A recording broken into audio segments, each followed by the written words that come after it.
पुलवामा घटना में शहीद हुए वीर योद्धाओं को देश नमन कर रहा है। 14 फरवरी 2019 को हुई पुलवामा घटना ने पूरे देश को झकझोर कर रख दिया था। हंसते खेलते परिवार एक झटके में बिखर कर रह गए और उनका तो मानो सब कुछ लुट गया। भले ही आज उस घटना को 4 साल बीत गए हैं, लेकिन उस दिन की यादें उनके परिवार को भुलाए नहीं भूलती। अपनों को खोने की टीस परिवार के दिल में आज भी रह रह कर उठती है। यादें उनकी आंखों को नम जरूर कर देती हैं, लेकिन जिस तरह से वीर अपना कर्तव्य निभाते हुए वीर गति को प्राप्त हुए, उस पर उनका सीना आज भी गर्व से चौड़ा हो जाता है।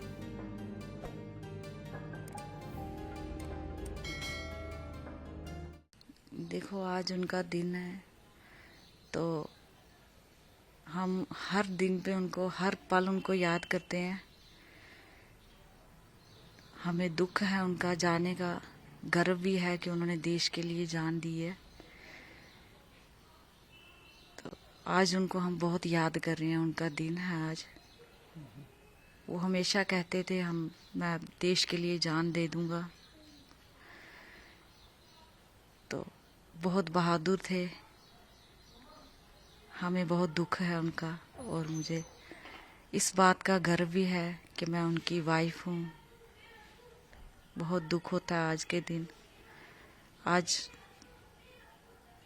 बहुत उनका दुख है हमें। और भी बाकी शहीद हुए, आज तक 40 लोग शहीद हुए, क्या कहेंगे उनके परिवार वालों से? जितने भी लोग शहीद हुए हैं उनके परिवार वालों को दुख होगा आज के दिन, खास करके हर पल उनका दुख होता है। उनको अपने आप को स्ट्रॉन्ग बनाना है। अपने जो फैमिली है, बच्चे हैं, उनको स्ट्रॉन्ग बनाना चाहिए। जिनके भी जो भी शहीद हुए हैं, उनकी फैमिली को स्ट्रॉन्ग बनना है। किस तरह का उनका, जब वो जाते थे अपने काम के लिए, कितना उनमें पैशन था, कितना वो इस काम में जुड़े हुए थे और कहते थे बहुत कि मैं अच्छे तरीके से जुड़े हुए थे। हर काम उनको पहले करना है। जो भी काम है ड्यूटी के लिए, तो वो पहले ही निकलते थे। हर काम उनको जल्दी करना था, अच्छे से करते थे। लेकिन ड्यूटी देश के लिए उन्होंने अपनी जान दी है। ये कोई छोटी बात नहीं है। देश के लिए मर मिट गए हैं, इस बात का हमें गर्व है कि वो देश के लिए अपनी जान देंगे। ये नम आंखें आज भी उस हादसे से बाहर नहीं निकल पाई हैं। लेकिन हमारे देश में कुछ लोग ऐसे भी हैं जो पुलवामा जैसी घटनाओं को संदेह की नजर से देखते हुए सवाल खड़े करते हैं। ऐसे में इनके दिल पर क्या गुजरती है, उसे पीड़ित परिवारों को देखकर समझा जा सकता है। शहीदों की शहादत के में राजनीतिक नहीं होनी चाहिए, वो सबूत नहीं मांगने चाहिए। मेरे से भी कोई सबूत मांगता है तो मेरे गुस्सा आता है, और जब राजनीति करते हैं तो वीरांगना को बहुत गुस्सा आते हैं। ये राजनीति की शहादत के लिए नहीं करनी चाहिए उनको।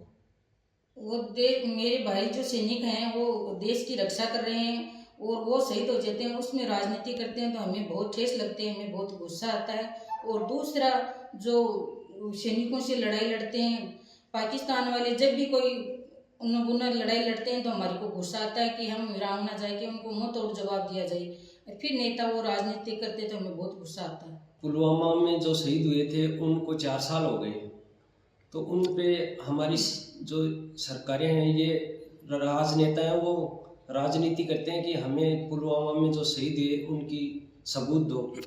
तो जो देश पे शहीद होते हैं, शहीदों पे राजनीति होती है, ये एक शहीदों के परिवार को ठेस लगती है, क्योंकि शहीदों पे राजनीति हो रही है। ऐसी राजनीति नहीं होनी चाहिए। राजनीति के तरीके और भी हैं, हर तरह से अलग से राजनीति करनी चाहिए। शहीदों पे किसी प्रकार की कोई राजनीति होती है तो जो बॉर्डर पे नौकरी कर रहे हैं शहीद फौजी भाई, उनको भी ये महसूस होता है कि देखो, हम तो कितनी जी जान से लड़ाई लड़ते हैं और हमारे शहीद होने पे राजनेता राजनीति करते हैं। तो ऐसा नहीं होना चाहिए। ऐसा देश पे कुठाराघात है, देश के साथ अन्याय हो रहा है, तो राजनीति नहीं होनी चाहिए। शहीदों पे किसी प्रकार की राजनीति नहीं होनी चाहिए। झुंझुनू की भूमि शहीदों और वीरों की भूमि है। सबसे ज़्यादा शहीद और सबसे ज़्यादा जो सैनिक हैं वो झुंझुनू ज़िले से हैं। आज 4 साल बीत जाने के बाद भी शहीदों की जो वीरांगनाएं हैं उनको नौकरी नहीं मिली अभी तक। शहीदों की वीरांगनाओं को उनकी योग्यता के हिसाब से नौकरी दी जाए और जो पुलवामा में शहीद हुए हैं उनको मेरा श्रद्धांजलि अर्पित है।